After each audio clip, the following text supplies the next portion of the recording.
अस्सलाम वालेकुम girls. Last time जो हम लोगों ने ऑनलाइन लेक्चर लिया था, उस ऑनलाइन लेक्चर के अंदर मैंने आपको आइसोस्पिन का कॉन्सेप्ट रिवाइज़ करवाया था और उससे पहले हमने जो टॉपिक्स पढ़े हैं उन सब के बारे में हमने आपको रिवाइज़ करवाया था। तो अब हम इस आइसोस्पिन सिमेट्री से थोड़ा सा आगे वाला टॉपिक करेंगे। आइसोस्पिन के बारे में मैंने आपको बता दिया था और उसकी कैलकुलेशन भी मैंने आपको समझा दी थी। अब जो आइसोस्पिन सिमेट्री है उसके बारे में थोड़ी सी मज़ीद चीज़ें हम रीड कर लेते हैं। जैसे इस वाले टेक्स्ट में आप देख रहे हैं कि सेकंड पैराग्राफ में ये बताया गया है कि जो आइसोस्पिन है उसकी इम्पोर्टेंस क्या है। उसकी इम्पोर्टेंस ये है कि वो स्ट्रॉन्ग इंटरेक्शंस के अंदर जो है वो कंजर्व रहती है। तो जैसे आपके पास बहुत सारे कंजर्वेटिव लॉज हैं, बहुत सारे क्वांटम नंबर्स हैं जिनको आप डिफरेंट रिएक्शंस के अंदर चेक करते हैं। तो जितने भी स्ट्रॉन्ग इंटरेक्शंस होते हैं, अगर आप उनके अंदर आइसोस्पिन को चेक करें तो वो आपके पास हमेशा लेफ़्ट साइड पे राइट साइड पे इक्वेशन के कंजर्व करी होती है।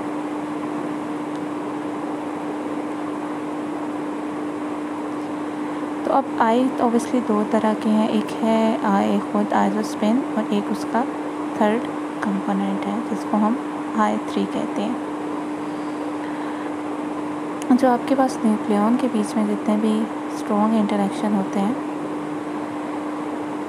तो वो अगर आप I की मतलब अगर आप देखें, जैसे हमने न्यूक्लियॉन्स को देखा था कि न्यूक्लियॉन्स में जो हमारे पास प्रोटॉन और न्यूट्रॉन आते हैं, तो ये आपके पास दोनों का I जो है वो सेम होता है। और अब ये समझ लें कि ये एक तरह के डीजेनरेट स्टेज बना रहे होते हैं। तो अगर आप इसको विजुअलाइज़ करना चाहते हैं किसी वेक्टर स्पेस के अंदर या 3 डायमेंशनल आइसोस्पिन स्पेस के अंदर, तो उसके कोऑर्डिनेट्स होंगे जैसे कार्टेशियन कोऑर्डिनेट्स होते हैं IX, IY एंड IZ, या आप उसे I1, I2 एंड I3 भी कहते हैं। तो आइसोस्पिन कंजर्वेशन का क्या मतलब होता है? एक जैसे मैंने लास्ट टाइम आपको बताया था कि कोई वेक्टर है, अगर आप उसको रोटेट करते हैं तो उसकी जो अंडर रोटेशन अगर वो इनवेरिएंट रहता है तो उसका मतलब ये होता है कि जो उसकी लेंथ है वो एक स्पेस कोऑर्डिनेट में और दूसरे स्पेस कोऑर्डिनेट में सेम रही है। तो आइसोस्पिन कंजर्वेशन किसको कॉरस्पॉन्ड करती है कि जब आपके पास आइसोस्पिन स्पेस के अंदर आप उसकी रोटेशन करते हैं आइसोस्पिन वेक्टर की, तो उसकी जो लेंथ होती है अंडर रोटेशन वो सेम रहती है, मतलब रोटेशन से पहले और रोटेशन के बाद सेम रहती है। लेकिन जो इलेक्ट्रोमैग्नेटिक इंटरेक्शंस होते हैं उसके अंदर I कंजर्व नहीं करता और उसमें रोटेशन भी इनवेरिएंट नहीं होती।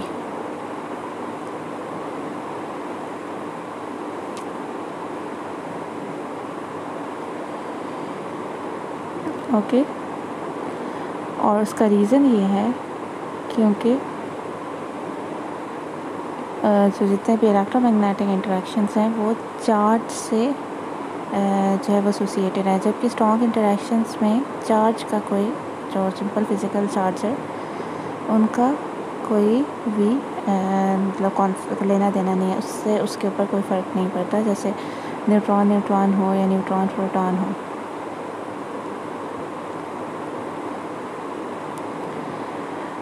ओके, तो सबसे पहले हमारे पास हमें कैसे पता चला था कि जो आइसोस्पिन है वो कंजर्व कर रही है स्ट्रॉन्ग इंटरेक्शन में? वो चार्ज सिमेट्री की वजह से, मतलब चार्ज के चेंज होने से भी या चार्ज के प्रोटॉन पे होने और न्यूट्रॉन के ना होने के बावजूद भी फोर्स जो है वो स्ट्रॉन्ग इंटरेक्शन में सेम रह रही थी। मतलब charge independence of nuclear force, चाहे आपके पास न्यूट्रॉन प्रोटॉन के दरमियान में हो या प्रोटॉन प्रोटॉन के दरमियान में हो या न्यूट्रॉन न्यूट्रॉन के दरमियान में हो। सो जो आपके पास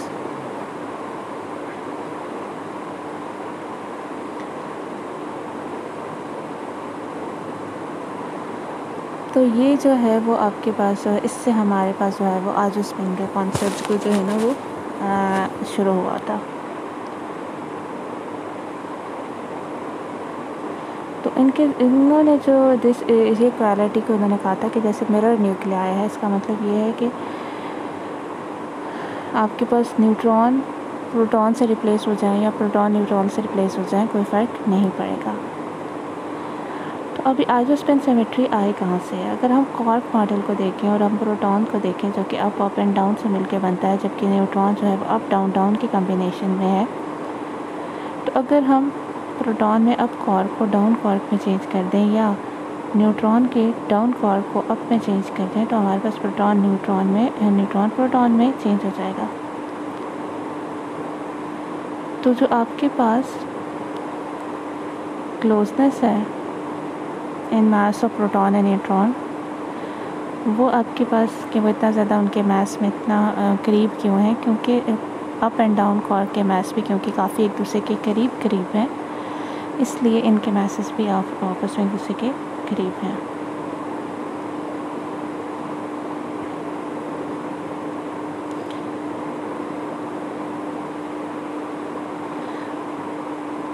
अब दूसरा इन्होंने कॉन्सेप्ट ये निकाला था कि कूलम एनर्जी टर्म को भी तो इंक्लूड करना चाहिए क्योंकि प्रोटॉन के ऊपर चार्ज है। लेकिन अगर हम उस टर्म को इंक्लूड करते हैं तो फिर तो प्रोटॉन को न्यूट्रॉन से हैवी होना चाहिए। तो इसका मतलब ये है कि हम वो भी इसके ऊपर अप्लाई नहीं कर सकते।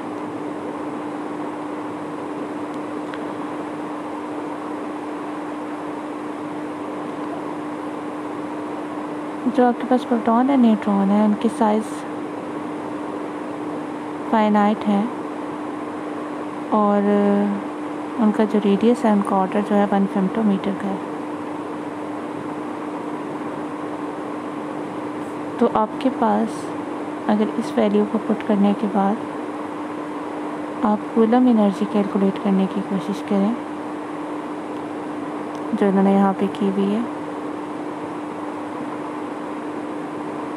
तो ये आपके पास जो है यहाँ पे इन्होंने जो e²/4πr लिखा है जो कि बराबर है अल्फ़ा पर FM के, बेसिकली जो बराबर आ जाता है 1 मेगा इलेक्ट्रॉन वोल्ट के। बेसिकली यहाँ पे आखिर में इन्होंने बताया भी हुआ है कि ये किस तरह से आया है। HCl जो है 197 मेगा इलेक्ट्रॉन वोल्ट फेम्टोमीटर के बराबर है। HCl एंड C को आप 1 भी ले सकते हैं और e² को अगर आप 4πα ले लें तो आपके पास e²/4πr इसके बराबर हो जाता है। तो न्यूट्रॉन हैवियर है और उनके दोनों के मासेस में कंपैरेटिवली 1.3 मेगा इलेक्ट्रॉन वोल्ट का डिफरेंस है। तो यहाँ से हमने कंक्लूड किया कि जो डी क्वार्क है उसका मास अप क्वार्क से मतलब डाउन क्वार्क के अप क्वार्क से ज़्यादा होगा, तकरीबन 2 to 3 मेगा इलेक्ट्रॉन वोल्ट।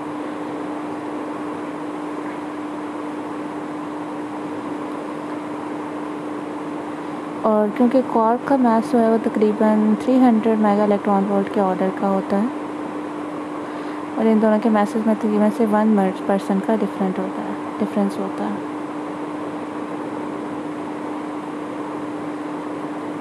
तो ये जो मास जो इतना करीब हैं दोनों न्यूक्लियॉन्स के भी और उनके जो क्वार्क्स हैं उनके भी जो मास इतने क्लोज हैं, वही रीज़न है आपके पास आइसो स्पिन सिमेट्री का। तो यहाँ से आपको आइसो स्पिन सिमेट्री का भी पता चल गया। तो आइसो स्पिन सिमेट्री जो है वो तमाम बैरियॉन्स एंड मेसॉन्स पे अप्लाई होती है जो कि एक से दूसरी फॉर्म में चेंज हो जाते हैं जब उनके अप एंड डाउन क्वार्क्स आपस में इंटरचेंज करते हैं। जो आपके पास लाइटेस्ट मेसॉन है बायॉन, उनकी 3 स्टेट्स हैं। इनके बारे में भी हमने पढ़ लिया है,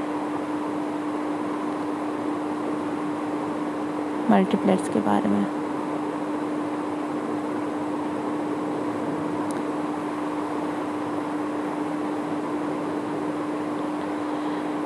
iso spin in 2 nucleon and pion nucleon system.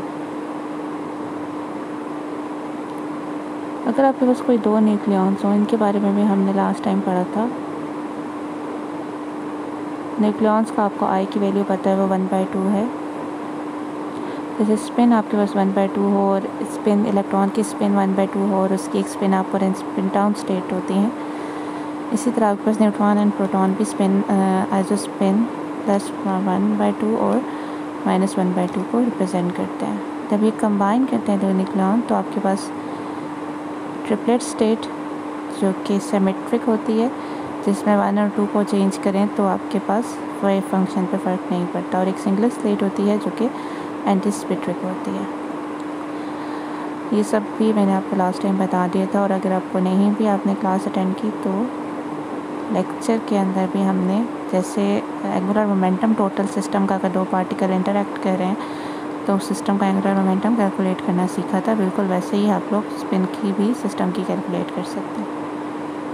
तो अगर हम ग्रुप थ्योरी की लैंग्वेज में इसको समझें तो ये जो आइसो स्पिन मल्टीप्लेट हैं, ये बिल्कुल स्पिन मल्टीप्लेट की तरह होते हैं, और इनको आप रिप्रेजेंट करते हैं स्पेशल यूनिटरी ग्रुप 2 से, जिसके अंदर मैट्रिसेस होते हैं, यूनिटरी मैट्रिसेस 2x2 ऑर्डर के यूनिटरी मैट्रिसेस होते हैं। और ये 2 डायमेंशनल स्पेस में जो है वो रोटेशन के लिए यूज़ होते हैं। इस केस में जो 2 है वो आपके पास उसकी एक स्पेशल सिग्निफिकेंस है, क्योंकि आपके पास जो डबलेट है उसके अंदर हमारे जो न्यूक्लियॉन्स है उसके अंदर आपके, जिसको हम डबलेट कहते हैं, जिसके अंदर 2 जो है वो कंपोनेंट्स हैं उसके। जैसे हमने न्यूक्लियॉन इंटरनल इंटरेक्शंस में देखा कि I=1 जो ट्रिपलेट है जिसके अंदर 3.31A, 3.31B और 3.31C 3 फॉर्म्स बन रही हैं, वो आपके पास जो आपका ट्रिपलेट है वो आपके पास 3 रिप्रेजेंटेशन है SU2 की, और जो I=0 सिंगलेट वाली है वो 1 रिप्रेजेंटेशन है। तो 2x2 का मतलब है इस इक्वेशन में कि एक न्यूक्लियॉन और दूसरा न्यूक्लियॉन, क्योंकि एक न्यूक्लियॉन के 2 कंपोनेंट्स और दूसरे न्यूक्लियॉन के भी 2 कंपोनेंट्स, तो इसलिए 2-2। जब वो कंबाइन किए तो 1+3 स्टेट बनी, मतलब एक सिंगलेट और एक ट्रिपलेट स्टेट बनी। सिंगलेट जो है वो एंटी सिमेट्रिक है और ट्रिपलेट जो है वो सिमेट्रिक है अंडर लेवल एक्सचेंज।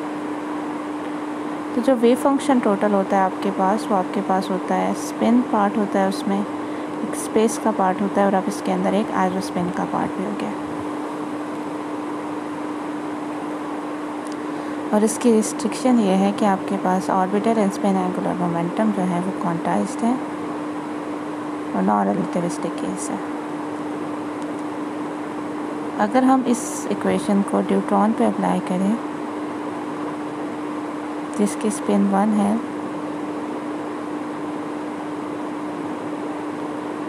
तो अल्फ़ा जो है, जो अल्फ़ा स्पिन है, उसमें मैंने बताया है कि आपके पास क्या है कि अल्फ़ा जो है वो सिमेट्रिक है under exchange of 2 nucleons. Basically ये जो इसका स्पिन पार्ट है न्यूट्रॉन का, वो आपके पास सिमेट्रिक पार्ट है, और जो स्पेस वाला पार्ट है उसका जो हिस्सा है वो -1 पावर L पे आता है। तो ये L=0 स्टेट पे अगर कंबाइन करेंगे तो साई जो है वो सिमेट्रिक हो जाएगा। फिर आइसो स्पिन आएगी, तो अगर टोटल वेव फंक्शन को सिमेट्रिक बनाना है तो तीनों में से किसी एक को, तो टोटल वेव फंक्शन को अगर आपने एंटी सिमेट्रिक बनाना है तो आपके पास किसी एक को तो एंटी सिमेट्रिक होना चाहिए। ये जो चीज़ है इसमें आपको कंफ्यूज होने की ज़रूरत नहीं है। जैसे हमने लास्ट में पढ़ लिया था कि जो ऊपर 4 स्टेट्स लिखी हुई हैं, ये वाली इनमें से सिर्फ ये पॉसिबल है और इसके बारे में हमने लास्ट में लेक्चर में पढ़ा था। अगर आपको देखना है तो आप जाके ग्रिफिथ की बुक देख के ये वाला टॉपिक देख लें। तो क्योंकि ये एंटी सिमेट्रिक है, तो अगर कोई वेव फंक्शन आपका एंटी सिमेट्रिक, मतलब वैसे तो ये आपके पास क्या है, स्पिन पार्ट है, ठीक है, सॉरी आइजो स्पिन पार्ट है, जिसे एक्स से रिप्रेजेंट किया गया है। वो यहाँ पे आपको उन्होंने ये नहीं बताया कि ये क्यों होना चाहिए। उन्होंने जिस रीज़न से आपको बताया, उन्होंने इस रीज़न से आपको बताया है कि टोटल वेव फंक्शन जो है वो ड्यूट्रॉन का एंटी सिमेट्रिक होना चाहिए। तो आपके पास ये दोनों, क्योंकि स्पेस और स्पिन वाले पार्ट जो हैं इस वेव फंक्शन के वो सिमेट्रिक हैं, तो फिर इसलिए हम एज अ स्पिन वाले पार्ट को एंटी सिमेट्रिक रखेंगे ताकि overall wave function anti symmetric हो। तो उन्होंने ये रीज़न्स निकाल के आपको बताया है कि क्यों फिर हम लोग इन चारों में से जो है वो ये वाला सिलेक्ट करेंगे, क्योंकि हमने वेव फंक्शन को एंटी सिमेट्रिक बनाना है। जैसे अब आपके पास दो प्रोटॉन आपस में रिएक्ट कर रहे हैं और एक आपके पास ड्यूट्रॉन और एक आपके पास पायॉन बन रहा है। अब आपके पास प्रोटॉन जो है वो आपके पास, अब यहाँ पे जो आप देखें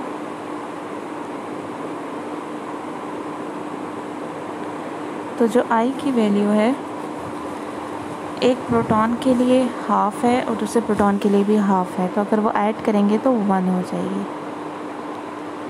और D के लिए वो 0 है और पाई प्लस के लिए 1 है।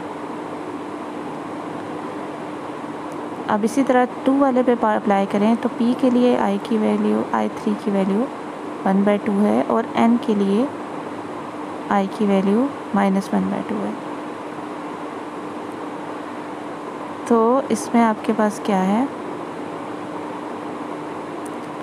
कि 0 और 1 दोनों पॉसिबिलिटीज़ होती हैं।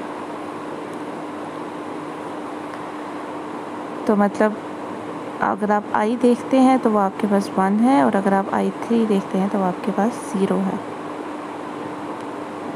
D के लिए 0 है और पाई के लिए, पाई 0 के लिए भी 1 है। हम I की बात कर रहे हैं अभी। तो दोनों केसेस में फाइनल स्टेट में जो I की वैल्यू है वो 1 है। अगर आप दोनों की लेफ़्ट साइड देखें, रिएक्शन 1 में तो दोनों का I जो है वो बन रहा है आपके पास, दोनों का हाफ है तो ऐड होके 1 दे रहा है। दूसरे वाले में अगर हम आइजो स्पिन लें तो वो आपको 1 देती है और अगर हम लोग I3 लें, I लें तो वो आपको 1 देती है और I3 लें तो वो 0 देती है।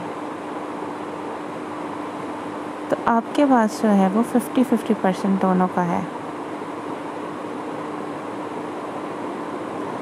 तो ऑब्वियसली अगर कंजर्वेशन ऑफ स्पिन को अगर हम देखें तो फिर तो I = 1 के साथ ही इस रिएक्शन को प्रोसीड करना चाहिए।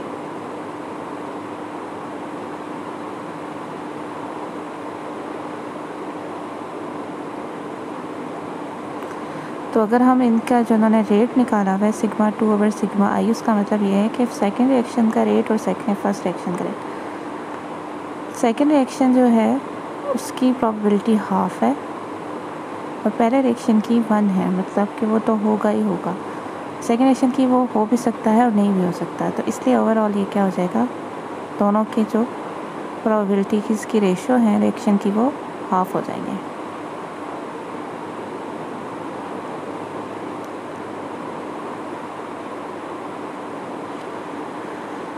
ओके,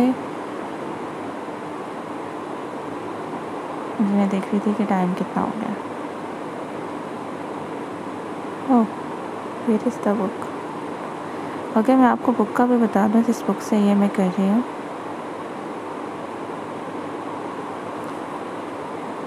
ये पर्किन की बुक है, introduction to high energy physics. Okay, इसकी बहुत ज़्यादा एप्लीकेशन कब होती है, जब आप स्ट्रॉन्ग इंटरेक्शन को देखें ऑफ नॉन आइडेंटिकल पार्टिकल्स। और जहाँ पे जनरली आपके पास मिक्सचर हो डिफरेंट आइसोस्पिन स्टेट का। इसकी एग्जांपल इन्होंने लिया है पायॉन और न्यूक्लियॉन स्कैटरिंग की। पायॉन्स के लिए आई की वैल्यू 1 होती है और न्यूक्लियॉन्स के लिए आई की वैल्यू हाफ होती है। तो जब ये कंबाइन होती हैं तो आपके पास आई पाई जो है वो 1 है, क्योंकि पायॉन के लिए आइसोस्पिन की वैल्यू 1 है और न्यूक्लियॉन के लिए आइसोस्पिन की वैल्यू 1/2 है। तो इनको कंबाइन करें तो ऐड और सब्ट्रैक्ट करें तो 3/2 एंड 1/2 होता है। अगर स्ट्रॉन्ग इंटरेक्शन सिर्फ आई पे डिपेंड कर रहा है, I3 पे डिपेंड नहीं कर रहा, तो 3 पायॉन है, 2 न्यूक्लियॉन्स होते हैं। तो आपके पास टोटल 3x2 अगर आप देखें तो 6 पायॉन न्यूक्लियॉन स्कैटरिंग प्रोसेसेस होने चाहिए। तो आपके पास 6 इलास्टिक्स जो आपके पास स्कैटरिंग प्रोसेस है, अगर आप उनको लिखना चाहें तो आपके पास क्या क्या पॉसिबल कॉम्बिनेशंस होते हैं। एक तो आप देखें, पहले तो आप ये देखें कि जो आपके पास पायॉन है उसमें पायॉन 3 तरह के हैं और जो न्यूक्लियॉन हैं वो आपके पास 2 तरह के हैं। तो देखिए इन्होंने एक दफ़ा दोनों पॉजिटिव पायॉन को दोनों न्यूक्लियॉन के साथ कंबाइन किया, एक दफ़ा दोनों ज़ीरो वालों को दोनों के साथ और दोनों नेगेटिव को दोनों के साथ कंबाइन किया। तो ये जो आपके पास पूरा टेबल इन्होंने बनाया है ये अगेन आपके पास क्लैप्स-गॉर्डन कोफिशिएंट से या आपने खुद निकालना है। You should know how to calculate these parameters. आपका ये टास्क है कि आप ये करें। तो जैसे हमने एम्पलीट्यूड्स किए थे एंगुलर मोमेंटम के, तो ये जो आपके पास आ रहा है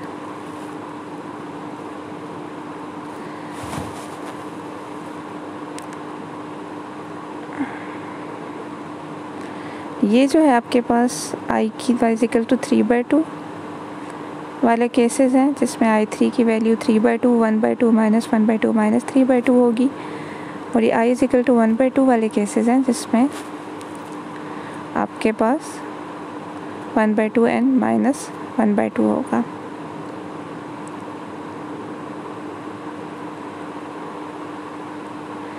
तो उन्होंने कहा है कि जितने आपके पास जो I3 इज इक्वल टू ±3/2 वाले हैं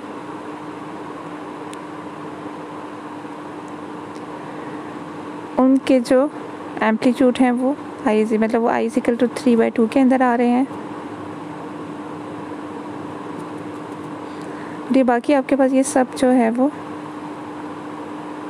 उनके एम्पलीट्यूड्स आपके पास यहाँ पे लिखे हुए हैं।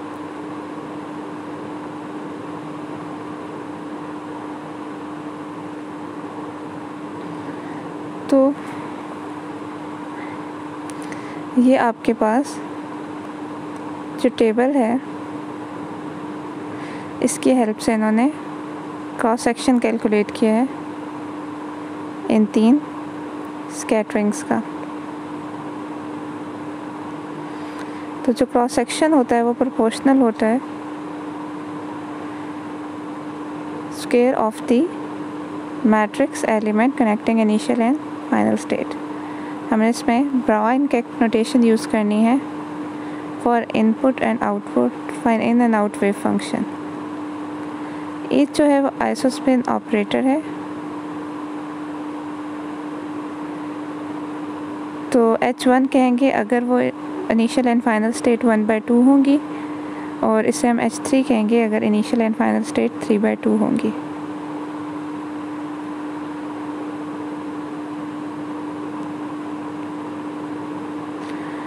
तो आइसोस्पिन कंजर्वेशन के लिए ये ज़रूरी है कि कोई भी आपके पास ऐसा ऑपरेटर नहीं हो कि जो different initial and final isospin states को कनेक्ट करे।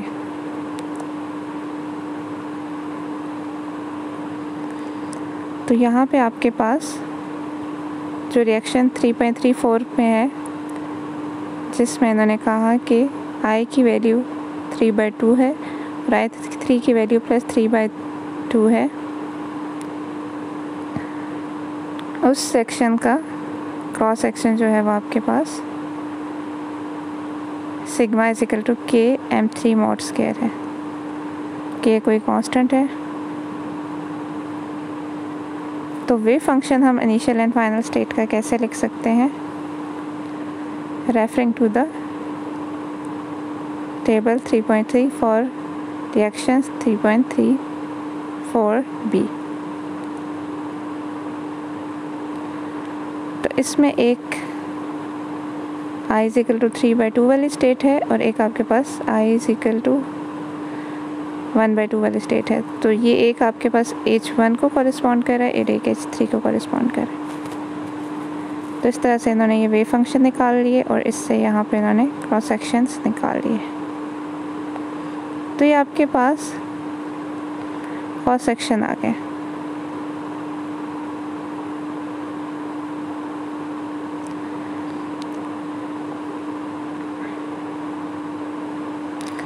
तो ये काफ़ी सारे मेजरमेंट्स की गई total and differential cross sections of ion and nucleon scattering के लिए।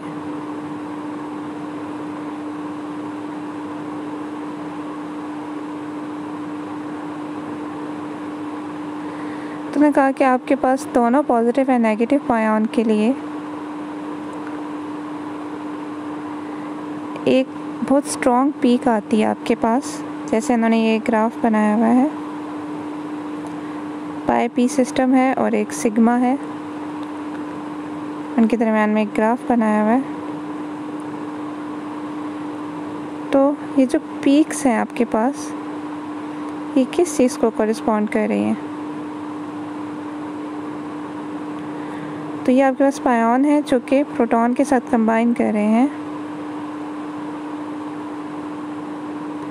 तो ये जो पीक्स आ रही हैं आपके पास, ये आपके पास डिफरेंट पार्टिकल्स जो बन रहे होते हैं, ये उनको रिप्रेजेंट कर रही होती हैं। तो ये जो रेजोनेंस इसे हम कहते हैं, इनके ऊपर जो आपके पास ये जो पीक्स आती हैं, इनके ऊपर कुछ पार्टिकल प्रोड्यूस होते हैं एंड देन वो डिके कर जाते हैं और ये उनके नंबर और नाम होते हैं। तो ये आज का लेक्चर यहाँ तक कंप्लीट हो गया। आपने इसमें ये सारी चीज़ें सॉल्व करनी है और इसको सॉल्व करके आपने होमवर्क जो है वो सेंड करना है। और ये साथ आप isospin straightness and hyper charge के बारे में भी रीड कर लेना, ये इतना कोई मुश्किल नहीं है। अब हम नेक्स्ट ये वाला टॉपिक अगले लेक्चर में स्टार्ट करेंगे।